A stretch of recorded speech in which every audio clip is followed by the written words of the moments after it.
Hello, my dear friends. Good morning to all of you. How are you all, friends? I hope you are doing well. If you visit this channel, don't worry, like, share, and subscribe. Welcome to my channel. English की दुनिया में आपका स्वागत है. यदि आप इस channel पे पहली बार आए तो आप शेयर एंड सब्सक्राइब करना ना भूलें मेरे दोस्त.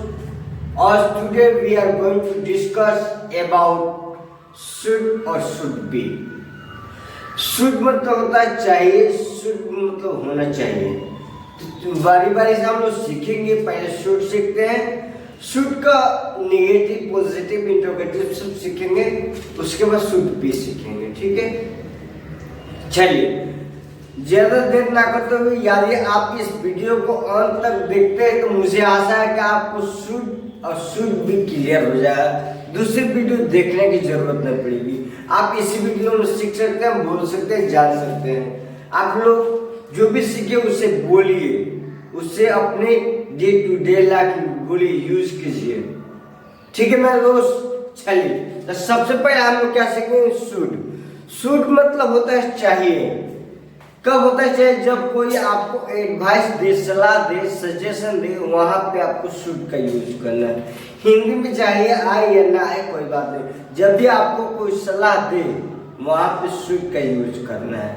बट ये हिंदी आपको पहचान दिलाता है कभी शुरुआत सीखने के लिए. बट हम हिंदी पे ध्यान नहीं देंगे. जब भी आपको कोई सलाह देगा वहां पे शुड का यूज करेंगे. जैसे बोलेंगे मुझे इंग्लिश बोलना चाहिए, आपको इंग्लिश बोलना चाहिए, आपको खाना चाहिए, आपको जाना चाहिए, आपको आना चाहिए, आपको बोलना चाहिए, आपको इंग्लिश पढ़ाना चाहिए. तो क्या होगा मेरे दोस्त? चलिए हम लोग सीखते हैं. सबसे पहले इसका रूल जानते हैं. Subject plus should plus verb one plus object. क्या होता है मेरे दोस्त? Subject plus should plus verb one plus object. जैसे बोलेंगे मुझे इंग्लिश बोलना चाहिए, I should speak English, I should speak English.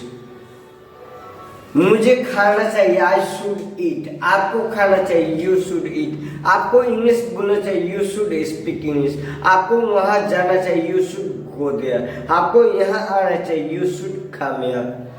समझ में आ रहा है मेरे दोस्त? अब बहुत से बच्चे बोलते हैं कि सर सब्जेक्ट किससे कहते हैं? जो हम सब्जेक्ट बताए हैं, subject plus should plus verb one plus object, बहुत से बच्चे बोलते हैं कि सर सब्जेक्ट कहते किसे हैं?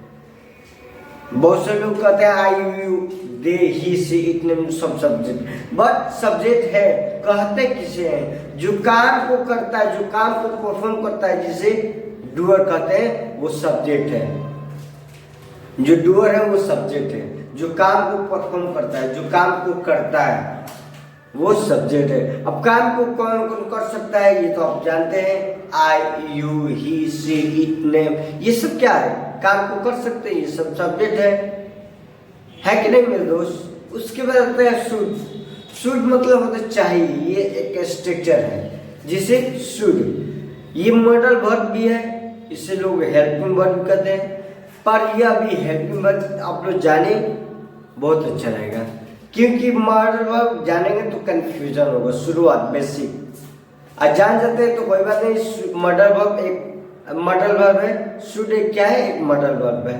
अब मॉडल वर्ब और हेल्पिंग वर्ब क्या अंतर है वो हम आपको बताएंगे नेक्स्ट वीडियो में. पहले इतना जाने आप शुड एक मॉडल वर्ब है. ठीक है, उसके बाद बताया वर्ब. वर्ब वन जिसे बेस फॉर्म कहते हैं. अब वर्ब किसे कहते हैं? जो क्रिया है उसे हम लोग वर्ब कहते हैं. जिसे आना जाना खाना पीना पिलाना ये सब की क्रिया है. क्रिया है, क्या है? क्रिया है. इसे हम लोग वर्ब कहते हैं. जो एक्शन वर्ब कहते हैं हम लोग. ये सब एक्शन हो रहा है, काम हो रहा है, इसे हम लोग एक्शन वर्ब कहते हैं. उसके बाद आता है ऑब्जेक्ट. जो वर्ब की एक्शन वर्ब के बारे में बताए वो ऑब्जेक्ट होता है. जैसे कि ईट. ईट खाना है. आप क्या खा रहे हैं वो आपको ऑब्जेक्ट बताएगा. प्ले मतलब होता है खेलना. अब खेलना जो है वो खेल रहा है. अब क्या खेल रहे हैं वो आपको ऑब्जेक्ट बताएगा.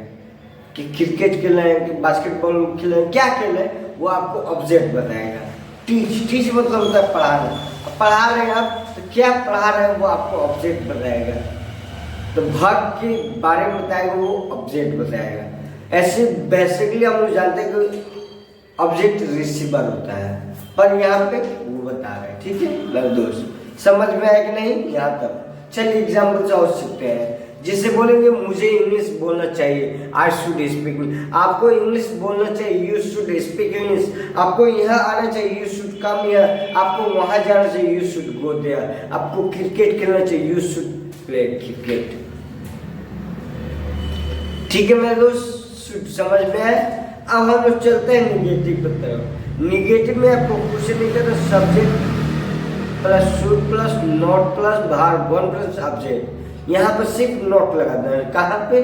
शुड के बाद। जैसे बोलेंगे मुझे इंग्लिश नहीं बोलना चाहिए, I should not speak English. मुझे वहाँ नहीं जाना चाहिए, I should not go there. मुझे यहाँ नहीं आना चाहिए, I should not come here. मुझे इंग्लिश नहीं बोलना चाहिए, I should not speak English. मुझे क्रिकेट नहीं खेलना चाहिए, I should not play cricket. आपको इंग्लिश नहीं बोलना चाहिए, you should not speak English.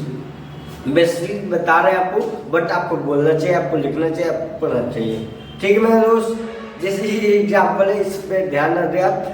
ये सिर्फ एग्जाम्पल है, इससे बनाए आप लोग इस बोल।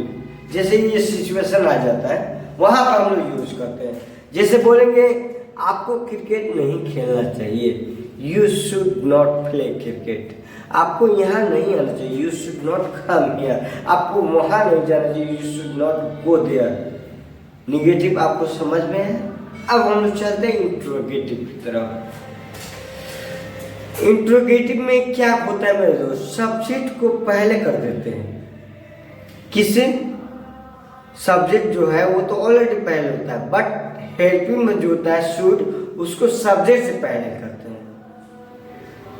क्या करते हैं? सब्जेक्ट से पहले हेल्पिंग वर्ब को फेंकते हैं, उसे हम लोग इंट्रोगेटिव कहते हैं। इससे ये क्वेश्चन किया जाता है, पूछा जाता है, क्या आपको खाना चाहिए? क्या आपको जाना चाहिए? क्या आपको आना चाहिए? क्या आपको बोलना चाहिए? क्या आपको इंग्लिश पढ़ाना चाहिए? इस तरह से भाई मेरे दोस्त। पर इंट्रोगेटिव बहुत कम बच्चे बोल पाते हैं, बोलिए आप लोग। ठीक है, तो इसका रूल पहले लिख लीजिए। Should plus subject plus verb one plus object. यदि आप लिख रहे हैं तो क्वेश्चन मार्क देना ना भूलिएगा। अगर क्वेश्चन नहीं देंगे, सेंटेंस सही हुआ तो फिर भी गलत हो जाएगा, क्योंकि क्वेश्चन मार्क दीजिए, क्योंकि क्वेश्चन हो रहा है। ये इंट्रोगेट में हमेशा आप ध्यान दीजिए, क्वेश्चन मार्क दीजिए। इंट्रोगेट में क्वेश्चन मार्क दीजिएगा। ठीक है मेरे दोस्त, आपको रूल समझ में है? सब should plus subject plus verb one plus object. यदि आप लोग लिख रहे हैं तो क्वेश्चन मार्क। ठीक है, चलिए स्टार्ट करते हैं। जिससे एग्जाम्पल सीखते हैं। जैसे बोलेंगे क्या आपको बोलना चाहिए, शुड यू स्पीक इंग्लिश। क्या आपको यहाँ आना चाहिए, शुड यू कम हियर। क्या आपको वहाँ जाना चाहिए, शुड यू गो देयर। क्या आपको इंग्लिश बोलना चाहिए, शुड यू स्पीक इंग्लिश। क्या आपको इंग्लिश पढ़ाना चाहिए, शुड यू टीच इंग्लिश। क्या आपको इंग्लिश लिखना चाहिए, शुड यू राइट इंग्लिश। मेरे दोस्त, मुझे आशा है कि आपको समझ में आया होगा, और इसी तरह हम लोग बनाएंगे। सिर्फ इसमें शुड का यूज किया हम लोग। अब इसके आने वाले वीडियो में हम हो सकता है तो शुड बी का यूज करेंगे और शुड बी बनाएंगे, शुड बी। ठीक है, इस वीडियो में नहीं हो पा रहा है, अगले वीडियो में हम लोग बनाएंगे, क्योंकि ये वीडियो बड़ा हो जाएगा तो फिर देखने में मजा नहीं है। तो आप लोग छोटा शुड देख लीजिए, उसके बाद शुड बी हम लिख देंगे, थंबनेल पर खुद आएगा। ये है शुड बी, ये है शुड, सब थंबनेल पर लिखा हुआ है कि ये किस चीज के बारे में बताया गया है, कौन सा टॉपिक है। ठीक है, यदि ये वीडियो आपको अच्छा लगा होगा तो आप लोग लाइक शेयर एंड सब्सक्राइब ना कीजिएगा, एकदम जरूर कीजिएगा। बहुत लोग नहीं करते हैं तो ना कीजिएगा, मत कीजिएगा। ठीक है मेरे दोस्त, आपको एक लाइक एक शेयर सब्सक्राइब करने में कुछ नहीं जाता है, आप लोग सब्सक्राइब कीजिए। यदि ये वीडियो आपको अच्छा लगा है तो सब्सक्राइब जरूर कीजिएगा। ठीक है मेरे दोस्त, बहुत से लोग बोलते हैं keep learning, keep practicing, keep it up. मिलते हैं नए वीडियो में नए टॉपिक के साथ, तब तक के लिए जय हिंद जय Bharat. Thank you very much.